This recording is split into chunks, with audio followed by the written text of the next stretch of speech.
So, I have a repeat later then. Thank you all very much for coming. It's great to be able to welcome you to our third Mass Talk. My name is Peter McLeod. I'm the principal of Mass LBP. We're a company that's working to pioneer new approaches to public consultation. Our office is just at the end of the lane, so this is our local, if you will. And we spend a lot of our time thinking about how we can better connect citizens with governments, with public agencies, and with corporations. Normally I kick off these talks by giving you a quick update of our work. But tonight I want to tell you simply to visit our website, because if you haven't visited it recently, we've just uploaded something that we've been working very hard on for the past couple of months, and that's a video to simply explain what we do and how we do it. And it finally got up there this afternoon after much editing, and still a few refinements I think to come, but I'd encourage you to take an early look at it and give us your feedback. 3 weeks ago we also launched the first Mass Bulletin. It's a monthly miscellany of news and ideas that inspire us and that we want to share. So we're encouraging everyone here who may be getting our events notices but may not be getting the bulletin to certainly sign up to help us grow the network, and also asking some of your friends maybe to sign up for the bulletin as well. That would be a great thing. As ever, with these talks, there are a couple of people I want to thank. These include our friends at the Institute for the Public Administration of Canada, Gabriel Sakali and Carol Humphreys. As well, our friends at the British Council, tonight represented by the Deputy Consul General, Ashley Prime, from the consulate. And, of course, our friends Laura Hipple back there and Chef Jamie Kennedy, maybe somewhere back there, whose cafe this is, and who are always such gracious hosts, and we're really grateful that they've made this our home for this series. If you haven't had breakfast or lunch here, this is my quick plug. That's the menu. It's amazing, and you wouldn't think it, but it's the best damn cheeseburger in town, too. Tonight kicks off our summer series, where we're going to be focusing on democracy and the media. And over the course of the next few months, we're going to be hearing from a range of voices concerning the future of newspapers, the mixing of media, and the role of citizens in all of this. And tonight, to kick off this series, it's a real pleasure to be able to welcome Michael White to Canada. Michael is one of the most distinguished political journalists in the UK, which is a nice way of saying he's been making life very difficult for quite a while for parliamentarians on both sides of the House, where he has been a reporter, a columnist, and a correspondent with The Guardian newspaper for over 30 years. He was political editor from 1990 until 2006. This, of course, gave him a critical perspective on the rise of Tony Blair and New Labour, and was the paper's Washington correspondent between 1984 and 1988. Before that, he was the paper's parliamentary sketch writer, and today he writes several times each day, posting to a much-read political blog on The Guardian's website. This is really for Mary Lou Finlay and all the CBC listeners, but he and his wife, Pat, live in London, which I'm told is about 60 kilometers from Reading. Thank you. But why have we invited Michael, and why now? Well, his niece is one of my dearest friends and Mass associates, Morwenna White, and she was married in Toronto this past weekend. Now, coincidentally, it was also the week that the bottom seemed to fall out of British politics. What a delicious coincidence. And since the expenses scandal, I'm sure everyone has been following a little bit about what's been going on over there. The Speaker has resigned. Popular support for all of the mainline parties appears to be in free fall, and certainly for Labour in particular. And just last week, The Guardian launched an ambitious new package calling for a new political settlement that has pundits and politicians alike talking seriously about sweeping reform. To discuss these events and bear down on the interplay in all of this and between politics and the press, we're very fortunate to also then be able to welcome Mary Lou Finlay, a voice familiar to just about everyone in this room, and now a fellow at the Centre of the Study of Democracy at Queen's University. It's great to see Tom Axworthy, who leads that centre here in the room tonight. A veteran broadcast and radio journalist with CBC since the 1970s, Mary Lou worked on 3 of the network's flagship programs, helping first to launch The Journal in 1982, before hosting Sunday Morning, Now the Details, and of course, As It Happens. So Mary Lou, I'm going to turn it over to you for the next 30 or Don't 40 forget the minutes. book. And yes, I was going to save the best till last. But it was in November last year Yes. that her account, the As It Happens files came out. This is what my dad's going to be getting for Father's Day. I think your dad should get a copy of it too. We only have 6 copies and we're going to sell them at the end of the evening, okay? So, with that, Mary Lou, 30 or 40 minutes and we'll turn it over to Crowd. Thanks. Thank you and welcome to Canada. I think it's not your first visit.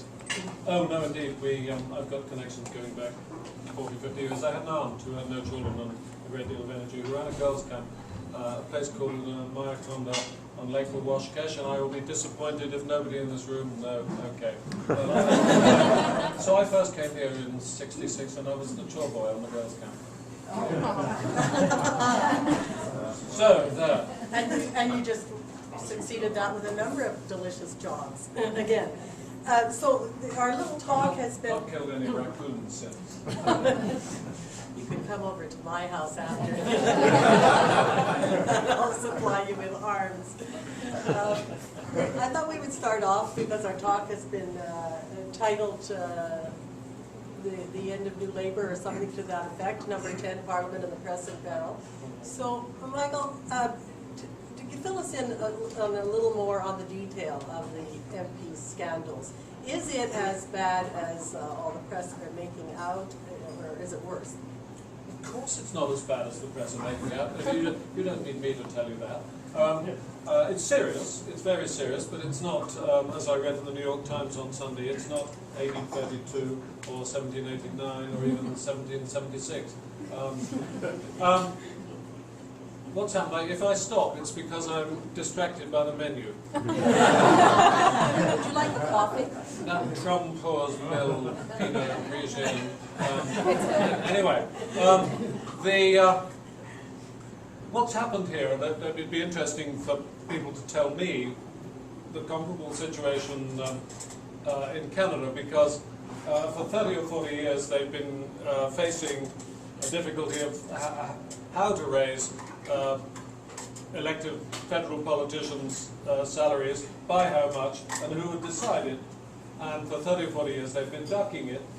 At one point they linked it to a certain grade of civil servant, but then they had to vote for it themselves, and the incumbent Prime Minister or government of the day 30 or 40 years ago would have been engaged in pay policy. Even Richard Nixon had a pay policy. As older listeners will remember, everybody had pay policies. So it was difficult to do it then. And then Margaret Thatcher came in and she was in favour of the free market, but of course, you know, what's an MP worth? Not a lot, thought Margaret. And then it goes on, and everybody's got a reason for not doing it. So what they did, which was another thing which was much more prevalent in... No, that's not true either. In theory, what was partly wrong with...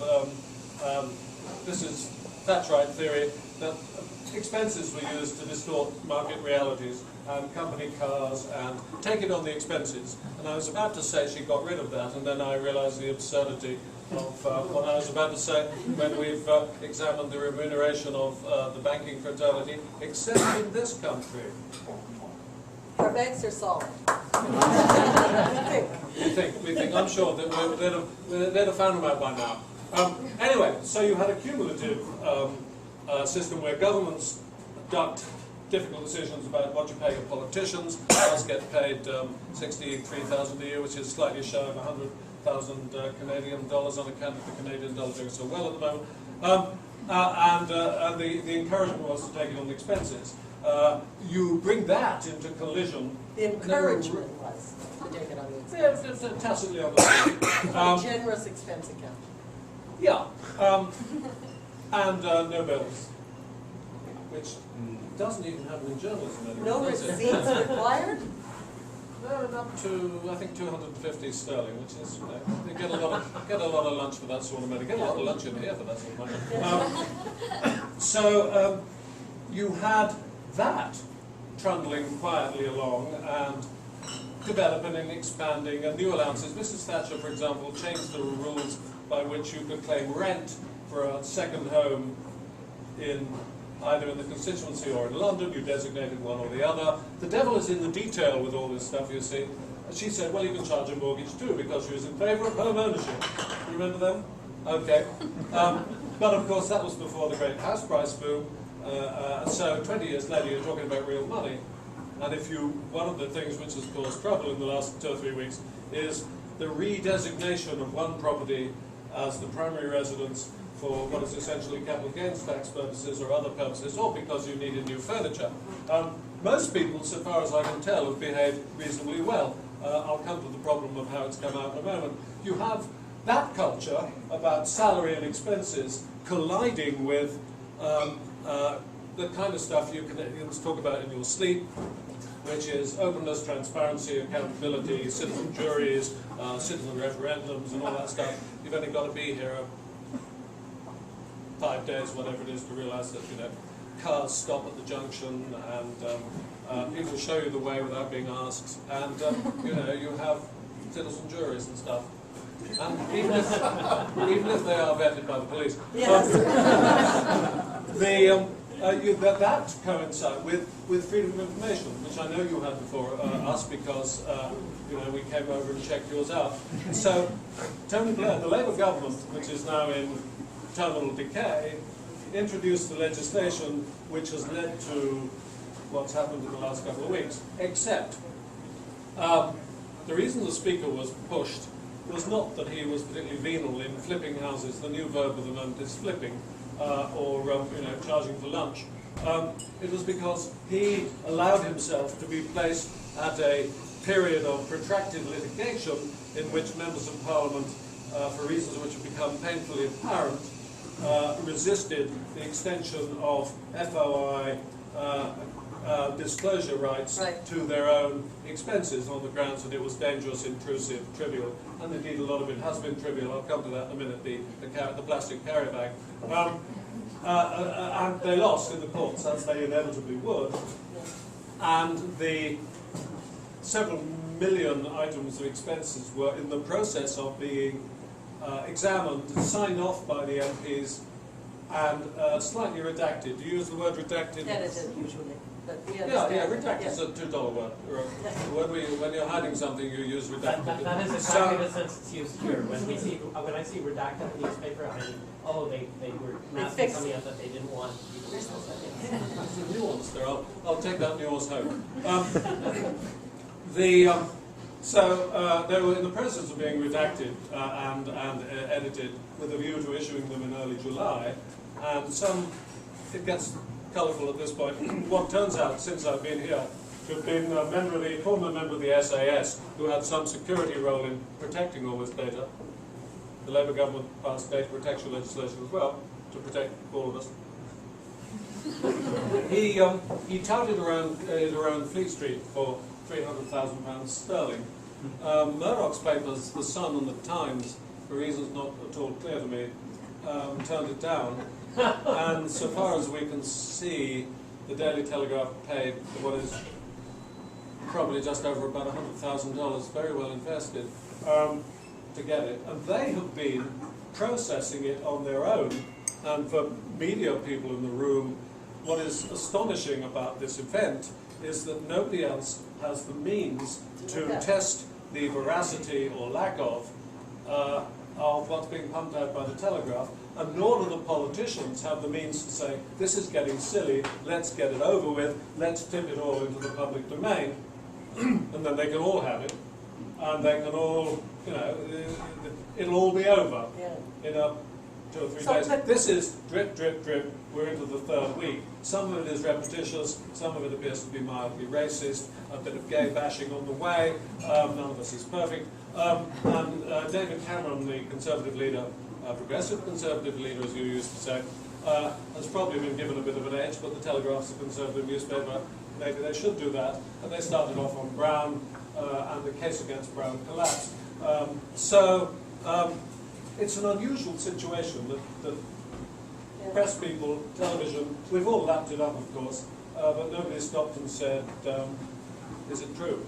Obviously, a lot of it is true. Do they have it all, or do we not know that? They've got it all. They have the unedited version. Yeah, and their justification for doing it now is that it would have been redacted, and that we wouldn't have got the 5p plastic bag. But of course, what happened with the 5p plastic bag, for those of you who don't know about it, a lot was made of it.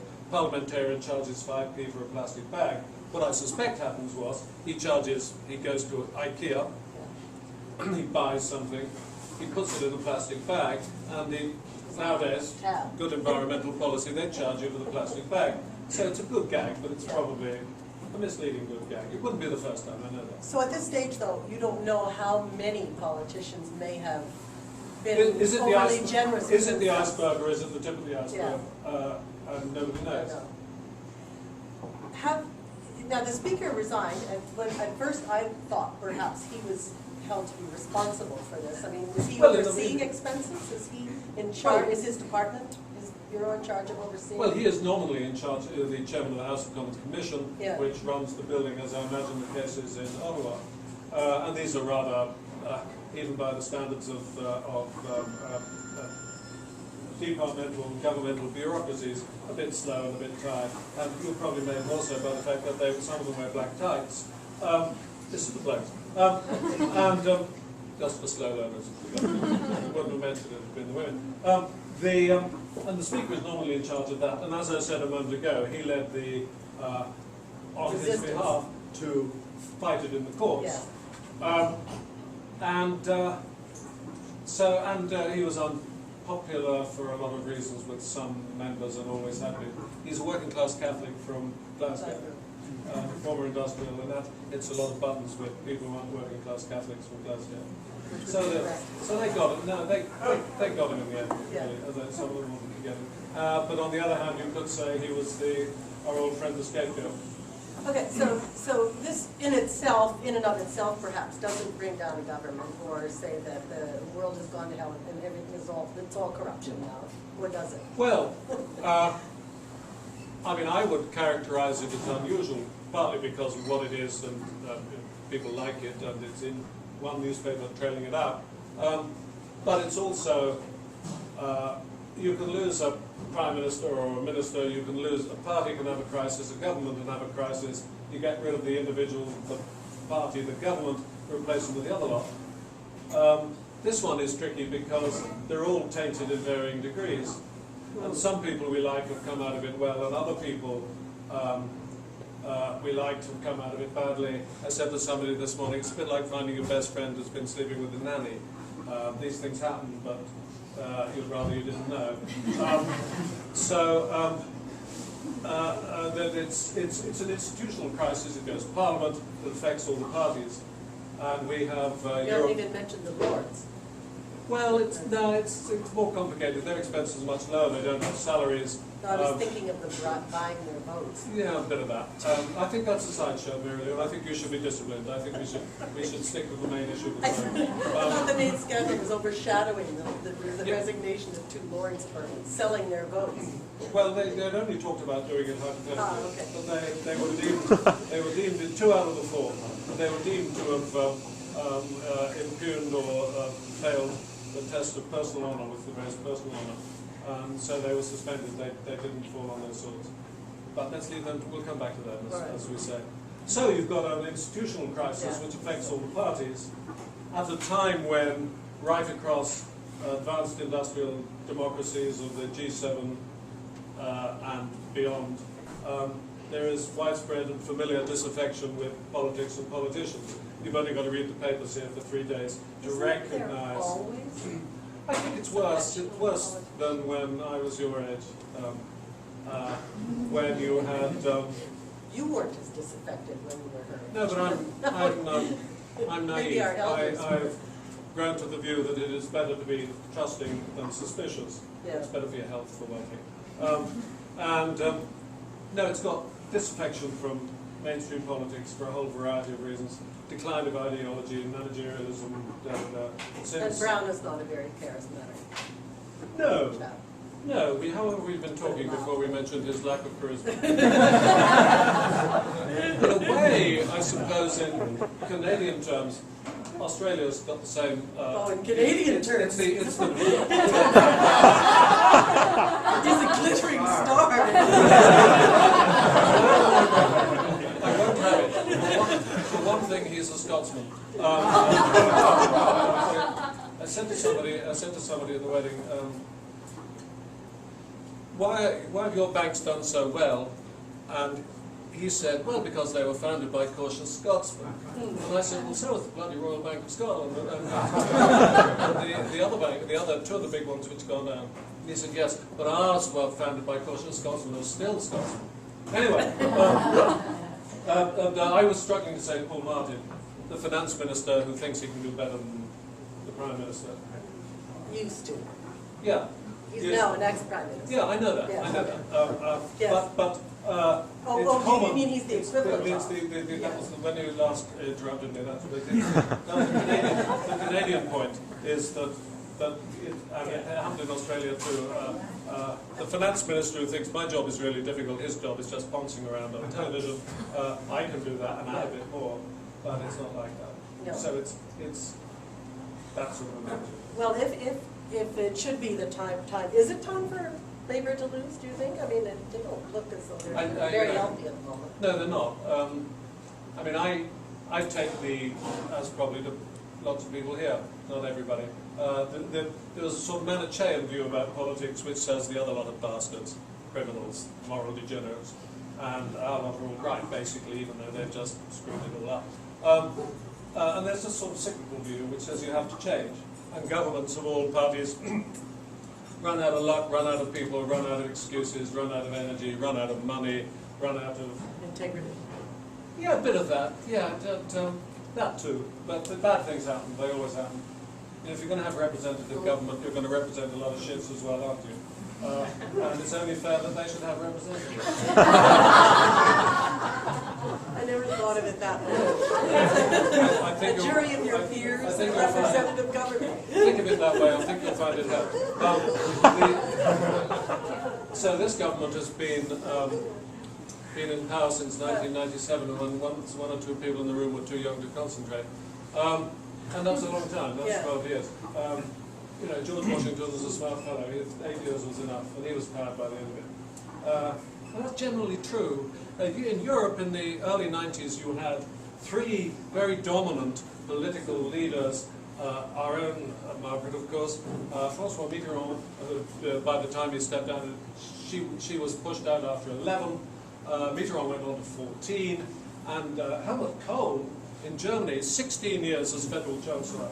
And Kohl was brought down by squalid money politics, funding the elections. In fact, Mitterrand channeled money from the Elf Oil Corporation to help his friend Helmut get re-elected and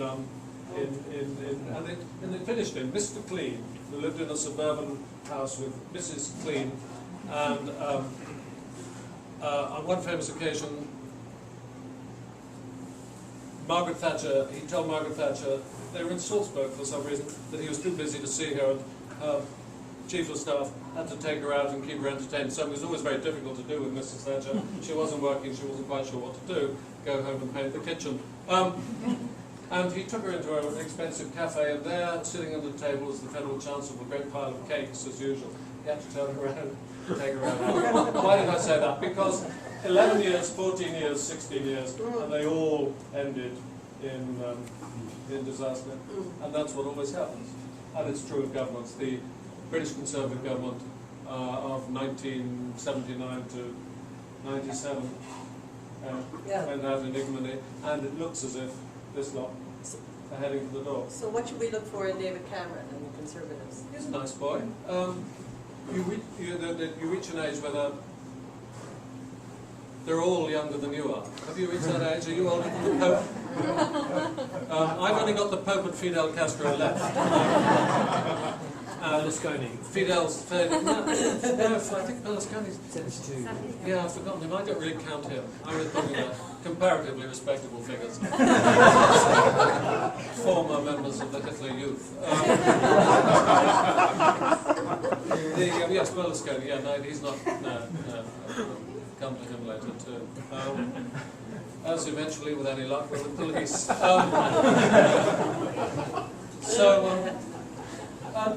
David Cameron, Cameron's interesting. He'll be the first old Etonian, in the sense that I imagine all of us in the room more or less understand. Child of serious elite privilege, to be the Prime Minister of Great Britain since a man called Alec Douglas Hume briefly took over from Harold Macmillan in 1963 at the height of the Profumo scandal, which involved, as we used complacently to say, Labour politicians used to get into trouble. I don't know if this generalisation holds good in this country. Labour politicians get into trouble over money, and Conservative politicians who went to boys' schools get into trouble over sex, girls or boys. The Profumo affair, which everybody vaguely knows about, brought down Macmillan. Douglas Hume took over. He was the man standing behind Neville Chamberlain in the photographs at the Munich meeting with Hitler in '38. Not a great shot to be in. He was the last Etonian. Macmillan was an Etonian. Eden, who came before him, was an Etonian, and Churchill went to Harrow, which was downhill ever since. So they're not. And there was a strongly meritocratic sort of thing you would all take for granted much more than we did, meritocratic strand, so that Edward Heath, the next Conservative Prime Minister, his father was a builder. He had a funny accent, which was mocked. He went to Oxford on a scholarship. He was a very clever man, hopeless politician. And after that came Margaret Thatcher, who, as everybody, even in Newfoundland, knows, grew up above her father's grocer's shop, and proud of it, and treated the country as it was a grocer's shop too. And after that, John Major, who didn't go to university at all, was once turned down for a bus driver's job in London. They gave it to a very jolly West Indian who was later traced by the press in the usual way, who said she could explain what she had done in the interview to get the job. Which the future Prime Minister didn't get. Anyway, so not only is Cameron a child of privilege, he is surrounded by fellow children of privilege. And that's interesting, and nobody's quite sure what it means. I have sort of, because I'm getting old, taken the sort of generous view that a society ours has become much less hierarchical than it was in a traditional class sense. The sort of British cliche, and even the British traditional aristocratic and upper middle classes are having their schools, golf clubs, children, houses taken over by hot money men from all over the world, hitting London to get those bank bonuses. So their sense of entitlement has taken a knock. So that in that sort of rather frantic meritocratic society, not even going to Eton will hold you back anymore. Whereas for a long time, I think it did. I'm not sure if that's true, but that's my working thesis. I know you would like to Mayor of London, Boris Johnson, he's an Italian too. Good for Have you you. heard, do we know about Boris? We do, he's the guy who upset the other guy. Boris, yeah. I know you want to take questions from Could Boris get elected in Canada? anyone can get elected in Canada. As we've shown on a number of I wasn't occasions. asking that. Could Boris get elected? Or does he have too much baggage? He has too big a mouth, I think. Yeah. Yeah, but would He's people not like, PC. would people like it? He's not PC enough. No. But he has charm. Yes. There's a certain deficit of that. I can tell Boris isn't going to play here. Okay. I just want to ask one more question and then let you ask your questions because I know you have them. Because we were going to talk a little bit about the press tonight too, so I'll just introduce that. All of our papers, all the time, I've spent a lot of time now getting together and moaning about how they're being beaten out of existence by the internet. They haven't found new ways to make money on the web, and all the news is out there, and it isn't even good enough for the New York Times to have its brand because it's losing money. Are English papers threatened the same way? Or Yeah, it's all the same everywhere. We haven't had closures as they've had in the United States all the time. Yeah, my wife over there was a Kiwi, and I got up early on the 23rd of January, 21st, as the dawn came over the Pacific to watch Obama's inauguration. Not something I'd have done for many of them. And there on the ticker tape on the bottom of the TV screen was Carlos Slim, the richest man in Mexico, puts $300 million into the New York Times. Anything. Because the mighty Times is not in it. The Mexicans it deals with tend to be serving the coffee. That's a sign of how it's gone, and other papers have folded or gone to into protective bankruptcy. But the issue is the business plan, which sustained newspapers for 150 years. It's the same here, to a lesser extent. It's the same with us, and nobody knows what's going to happen.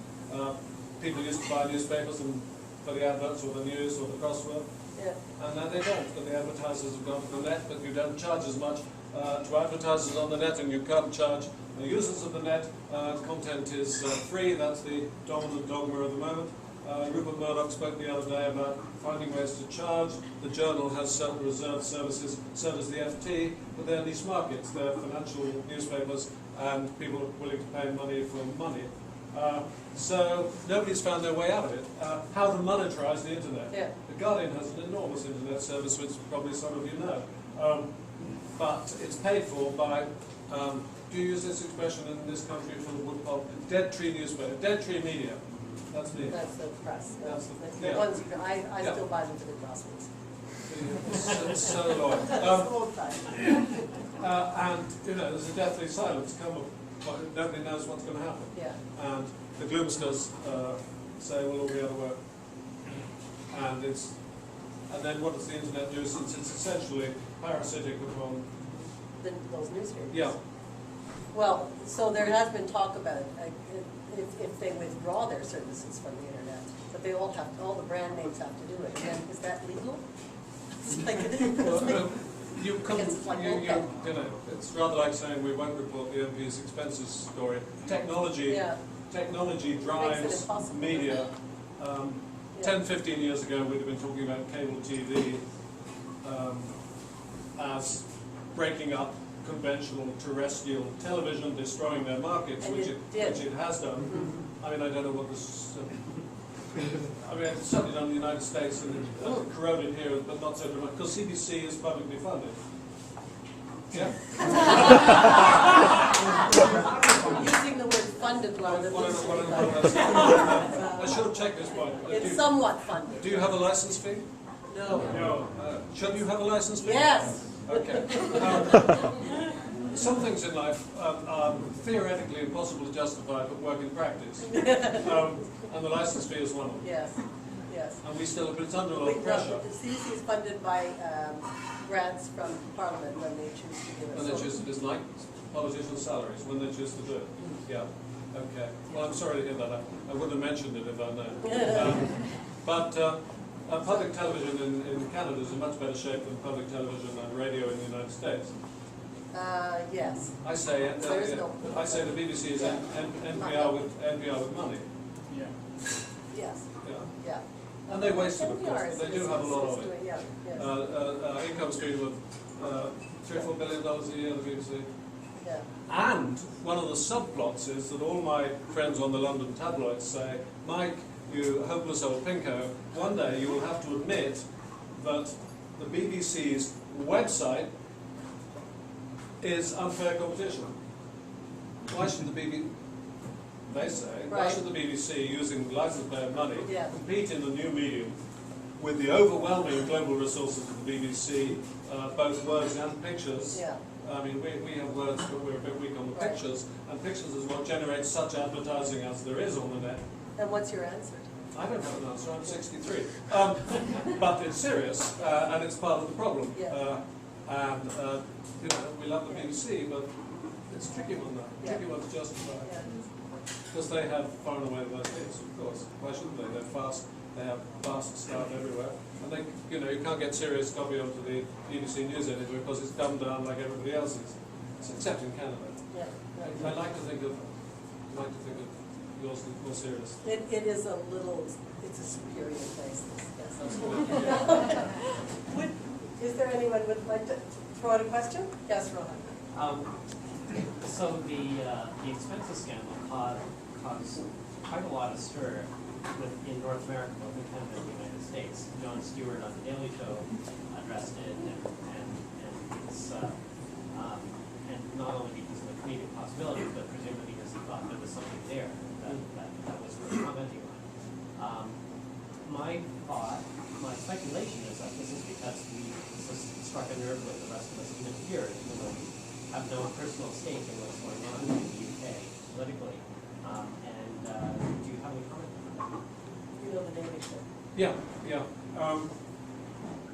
You pick up the highlights on YouTube now. It's all extraordinary.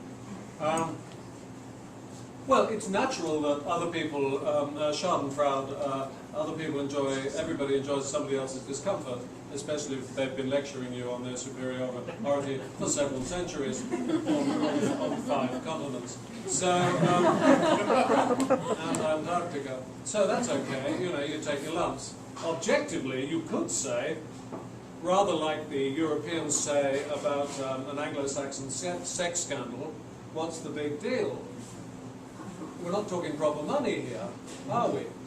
What the comedic possibilities lie in the fact that it's the duck pond and the moat. The moat is such a good joke because it feeds so many stereotypes. And the 5p carrier bag.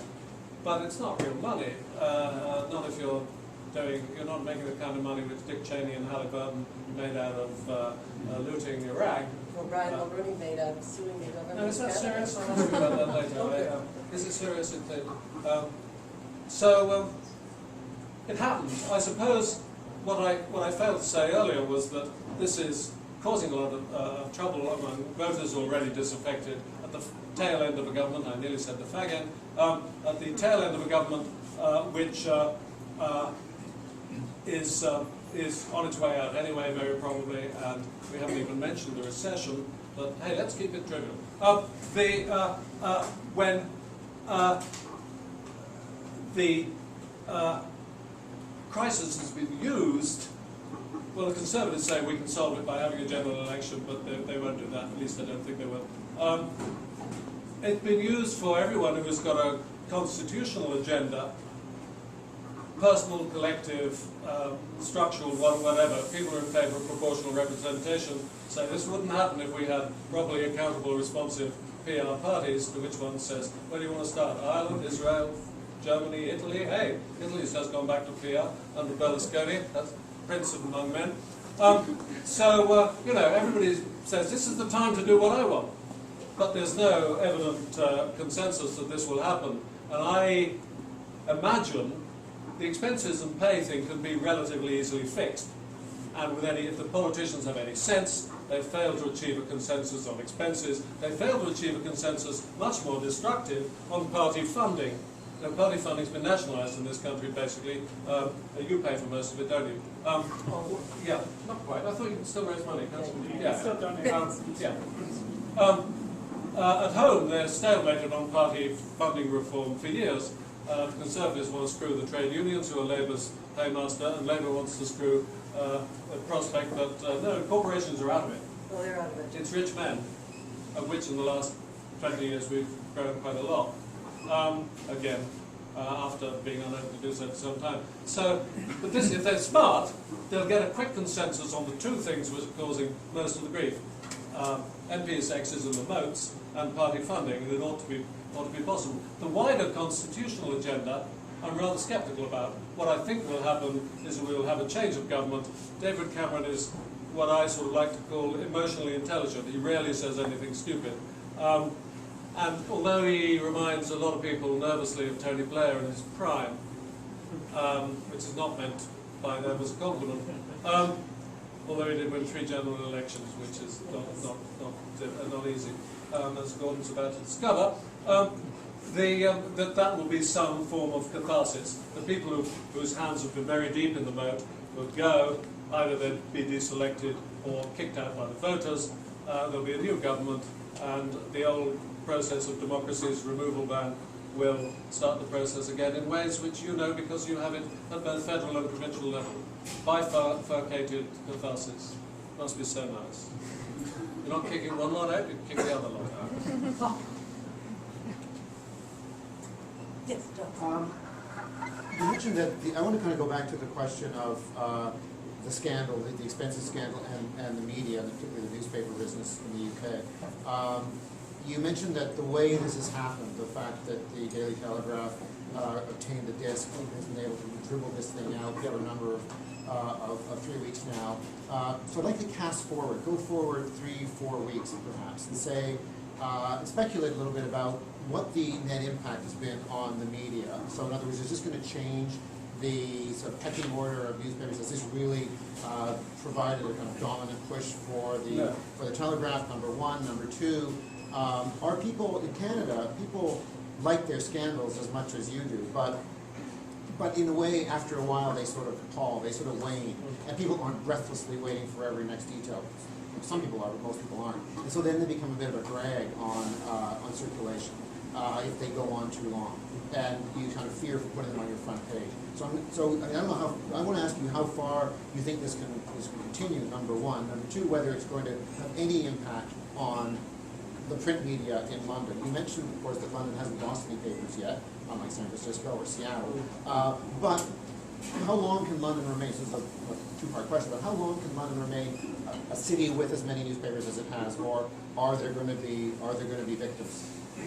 Well, there probably will be victims over a period, although Murdoch 20 years ago said by the year 2000 there'll only be 3 papers, Times, The Sun and the mid-market paper, the Daily Mail. I mean, one small point of correction: in a country this size, they aren't London papers, they're national papers.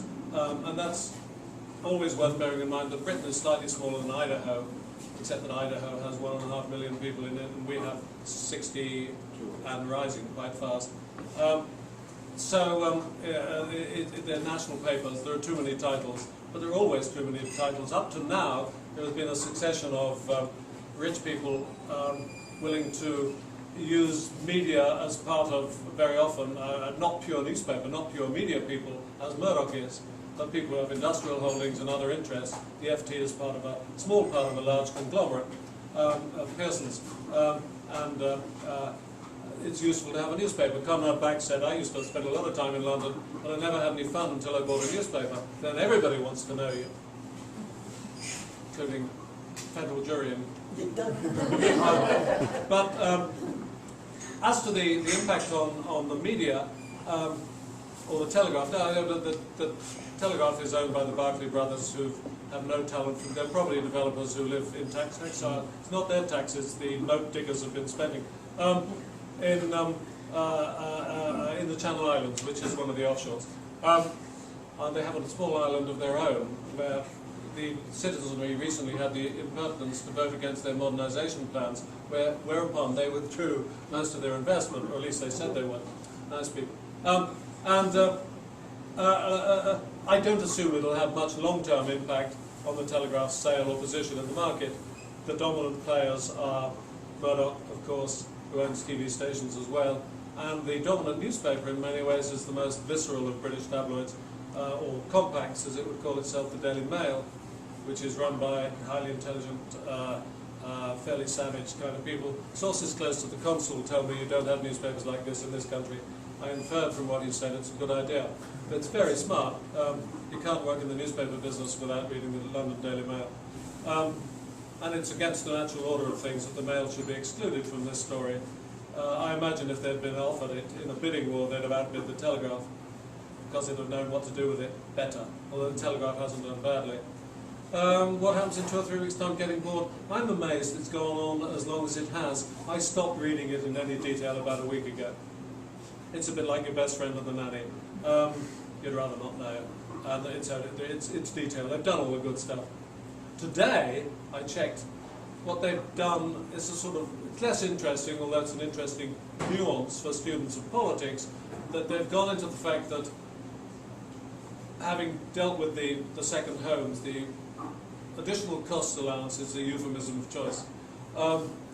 They've gone into the office cost allowance and discovering that Conservative members of Parliament are turning over a lot of taxpayer money to their local associations as quotes unquotes rent. Got it? Yeah. How far that'll go, I don't know. But it must be beginning to pall. You can only do so much moat, I think. The prediction is that the Independent, in the most recent of London papers, just to complete the point, before this happened, might be out of business by Christmas. It's gone into share offices with the Daily Mail, which is rather like, sharing a cave with a tiger. But maybe they'll find somebody who wants to buy it. Tony O'Reilly is an Irish entrepreneur who's also once chief executive of the H.J. Heinz Company. Yes, that H.J. Heinz Company. There's a battle going on for the ownership, but it may go. And if it does, nobody else benefits. That's another thing about media closure, as in other industries, possibly less so than if you make ball bearings. If you make ball bearings, a competitor goes out of business, you take up the competitors. If there is any slack in the ball bearing market, in newspapers, a title goes, its readers very often go too. I just wondered to what extent you're talking about triviality or the triviality of the story.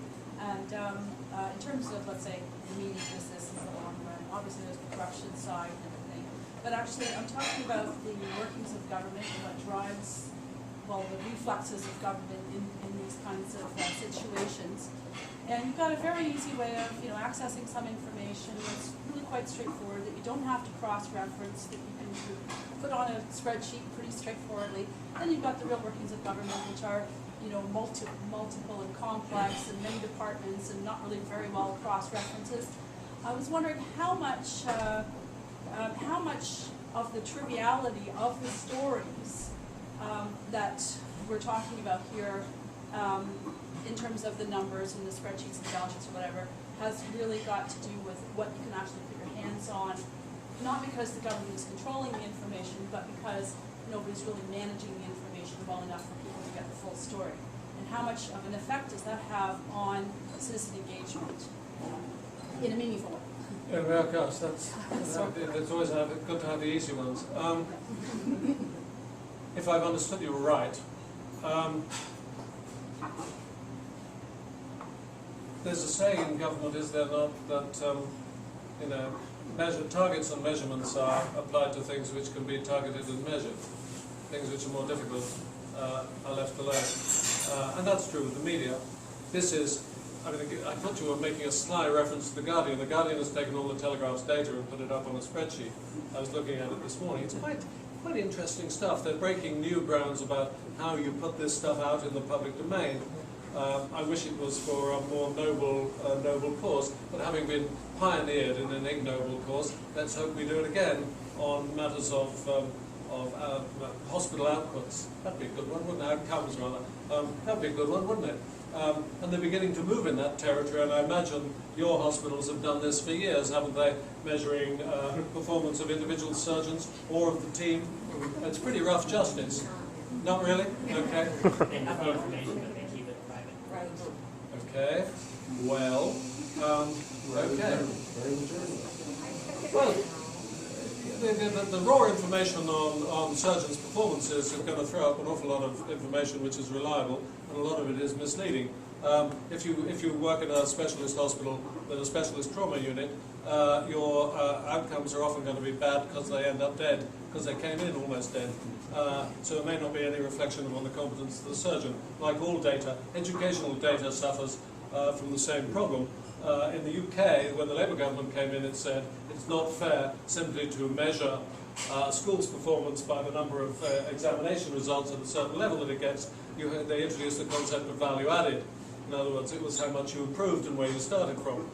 And that, of course, creates different problems and different measurement problems and different forms of racketeering in order to bend the results, just as crime stats do.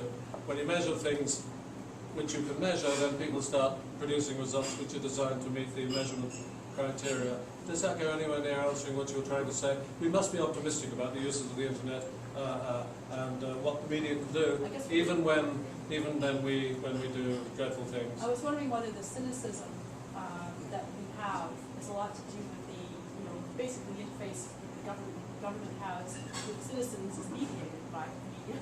And that a lot of the stories we get are just simplified versions and actually specifically misreadings of the numbers. Deliberate misreadings, yeah, malign. Blair, in one of his last speeches, said it's not sufficient for the media to say you screwed up.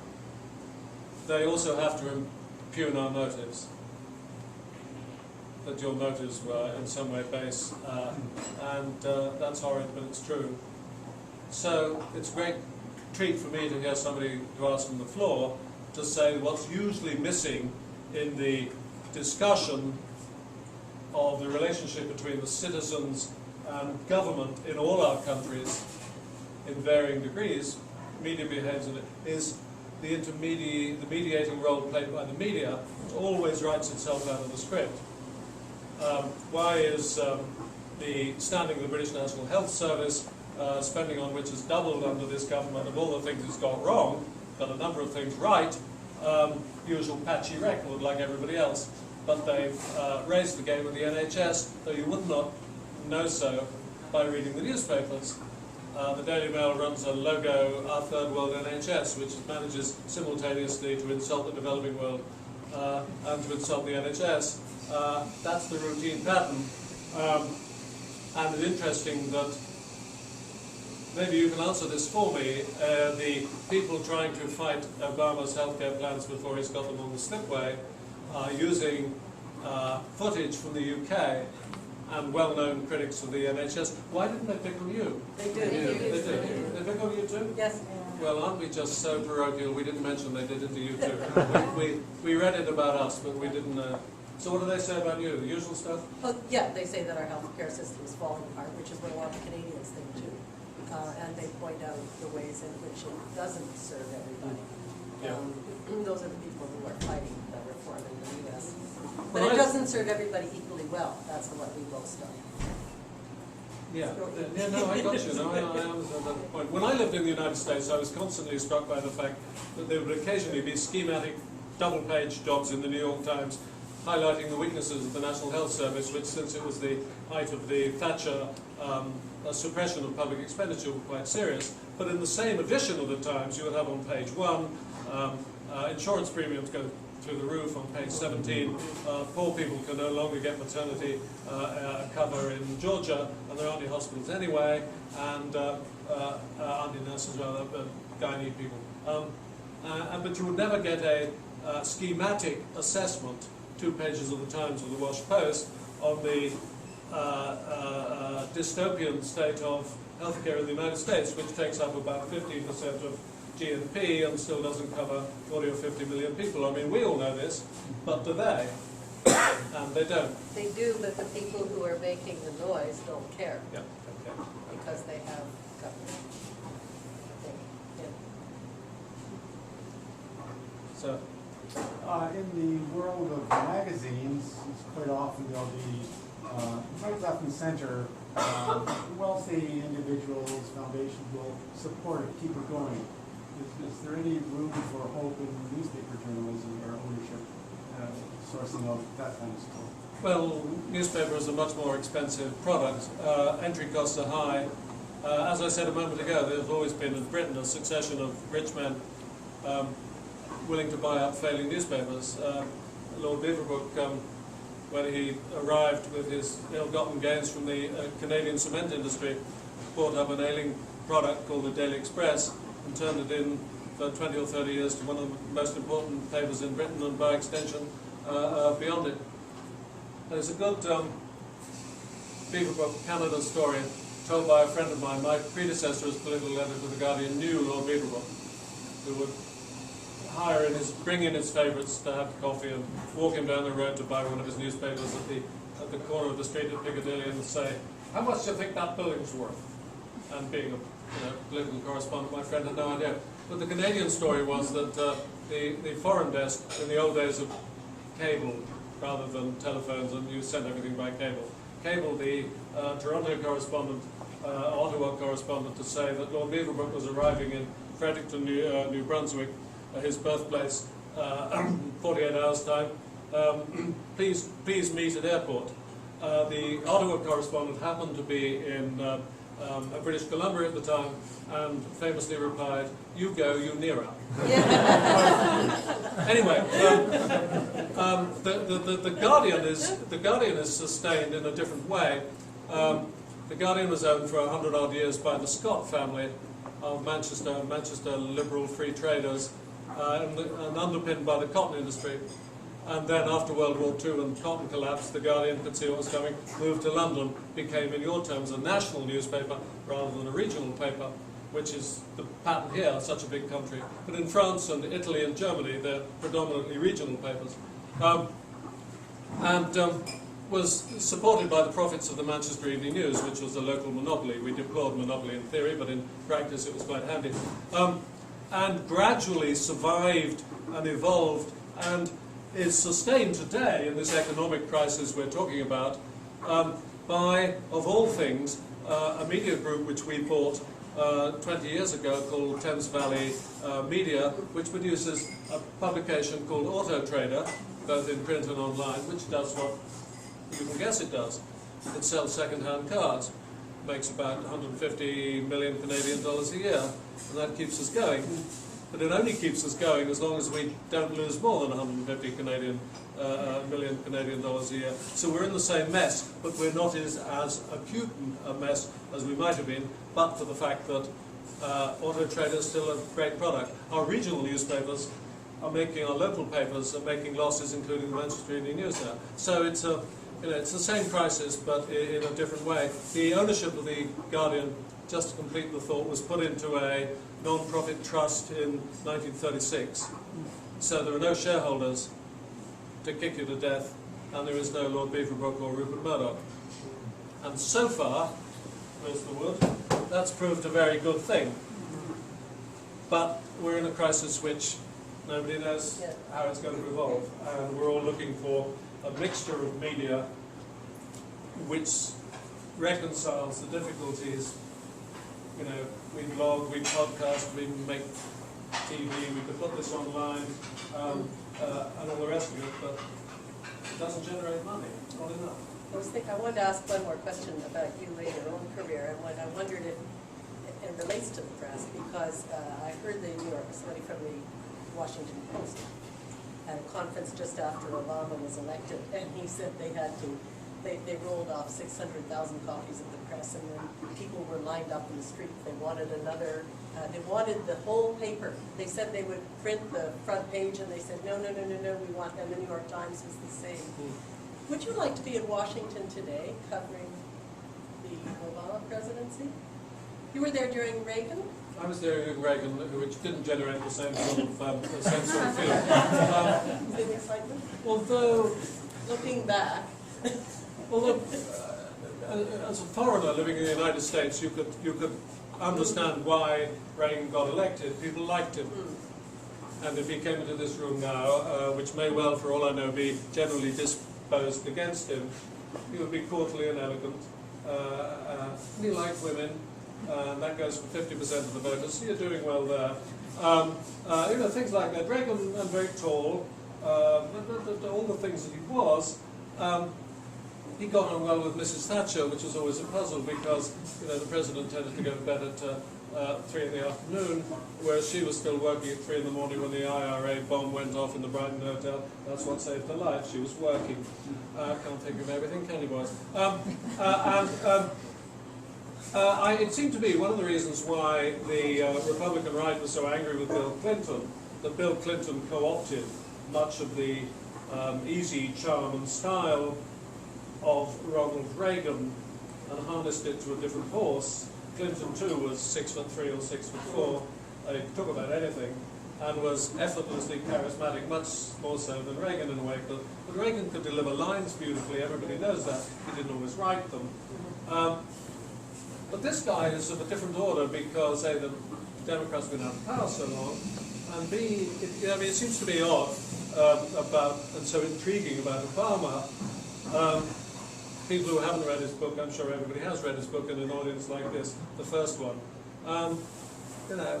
Smart fellow, but it's not simply that he's black-ish, it's that he's a liberal, it's even worse, but he's also a highbrow, which is even worse than the other two, arguably worse than the other two put together. He reads books, for God's sake. He's an American president who reads books. When did that last happen? Clinton read them, but, he did it's a strange situation. that he got elected. He got elected. And I thought probably people here thought, until election day, I wasn't sure they'd do it. Yes. And the point about Washington, as I said a moment ago, I wasn't there, but on Inauguration Day, a lot of people expected the crowds out there to be only black. First time the black crowd had come to Washington to celebrate rather than complain in the history of the world since Lincoln. But it wasn't. It was a much bigger crowd, and it was, you know, American folk. It was, well, we still haven't found out whether the guy can do it. There've been a number He of talks a good interesting. game, but can he do it? You never know with politicians. Well, can anyone do it, the job he's got right now? He has great opportunity. The Rahm Emanuel's remark, never let a crisis go to waste. Yes. It's a good remark. If he's got it, and if you follow Lincoln, anybody read Lincoln's, what's it called, Doris Kearns Goodwin's Team of Rivals, really interesting political book. You read that? If Obama is using that as a template, then you have to bide your time, and you have to wait for public opinion to catch up with you, and you have to educate people, and you have to give Mrs. Clinton a job, despite what you may think of her, and all the rest of it. You take them in, but we still don't know whether he can do it. A, because it's only been 3 or 4 months, and even by the standards of modern 24/7 news channels, that's not long. And you know, leadership is an elusive thing. You know, he does good things and then he lets you down. We'll see. But it's early days. It would be nice, wouldn't it? It would be nice. Well, yeah, I was thinking too, though, the challenge he Canadian point of presents. view, to have dangerous left-wingers south of the border. Well, the interesting thing for Canadians is that they all love him in a poll that There was is that side. conducted. That was another thing to strike against him. Foreigners They like like him. him. Oh shit, no. The poll that was conducted before, some weeks or months before he was elected, and I think a majority of Canadians said they would give up their Canadian citizenship if they could vote for Obama at that time. I think it was only 40%, huge number. But everything he is inclined to do for Americans is bad for Canadians. I mean, in terms of trade, for example, the things he wants to do for energy and whatnot, not everybody will agree, but it's going to hurt Canadian exports. And, so the people who want to love him are going to have to face the fact that we may not love everything, or the things he does may not have a good effect But on partners. the same thing exists with European public opinion. All the foreigners except in Israel, I think, the global polls show, for some strange reason I can't imagine, everybody except Israel wanted Obama to win, not McCain. People have said to me, if McCain had been 10 years younger, he'd have won. But I don't think that's true, because McCain blew it on the economic crisis, And Sarah Palin. where, yes and It's a daily no. joke. Yeah. I need more data on that from your spreadsheet. But certainly on the economic crisis, Obama was calm and Yes. McCain looked like a turkey. But the Europeans like Obama, but will they help Obama out? Yeah. And that's the question, will they help him out over the Middle East peace Or anything. process, over Afghanistan and putting troops on the ground who might actually get hurt, like yours do? They tried to get him through Whitewater, Yeah. and they got him through the girl. Yeah, probably should have got them on Whitewater. You think so? I need more data. I'm not sure. I'm not sure you are, actually. They tried really hard. Well, one of the oddities of, seems to me, about the way, certainly at home, we discuss these things. You know, if you fail a country through inaction, whether it's the Congo or Rwanda, and hundreds of thousands of people, if not millions, die. They're both very difficult. There are no logistics, very few proper airstrips, and the Congo is poor. Then people don't march about it, and governments do not fall as a consequence of it. And that's particularly so if you can't blame the United States. It's relatively hard to blame the United States for either the Central African crisis. But you carry the can if you do it through pro-action.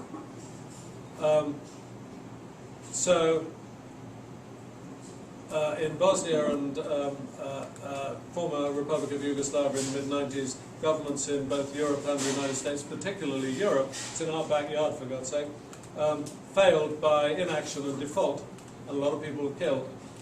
One of the lessons Blair learned from that, made a speech in Chicago down the road about, liberal interventionism, meant that they took a stronger line on Kosovo, bombed Serbia, a difficult thing, and bad things happened. And then, of course, that leads you to Sierra Leone, which was relatively successful, but that leads you straight into Iraq.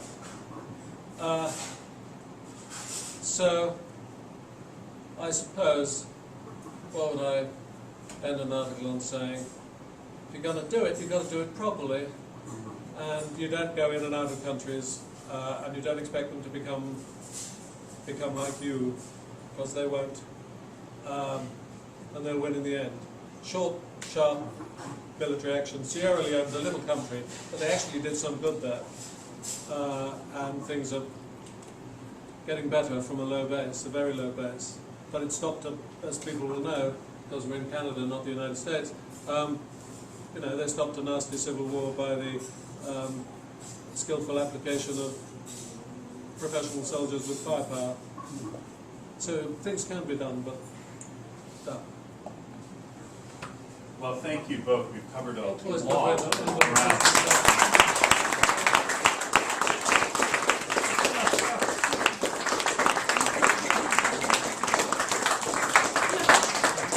I was gonna shake your hand, thank you. Before Michael comes over here for his beautiful niece's wedding, and I'm sure would have been only too happy to get a couple of days out of talking about politics. You've covered a lot of ground over the course of this evening. We thank you for it. It's obviously a hard habit to break, and I think you provided us with a range of perspective. And Mary Lou's still one of the best interviewers in the business, so thank you for being Must here. be done. Thank you. Oh, for being here this evening, and I hope we'll see more of you. There was a slight past tense about both our CDs. Yeah. Among the young people. When they were alive, they did this. H.L. Mencken was once asked a date about something, and he said, no, that happened in he died in 1953, the year after I did. Mencken had a stroke. I was going to say earlier, seeing you stand, Pat and I came across on the, what do you call them, streetcar. And it was only when I got into the crowded streetcar I realised what was wrong with your subway system. Everybody gets a seat. You call that a subway? In the streetcar you felt at home, and now you've had to stand. I'm sorry you've had to stand, but thank you for listening.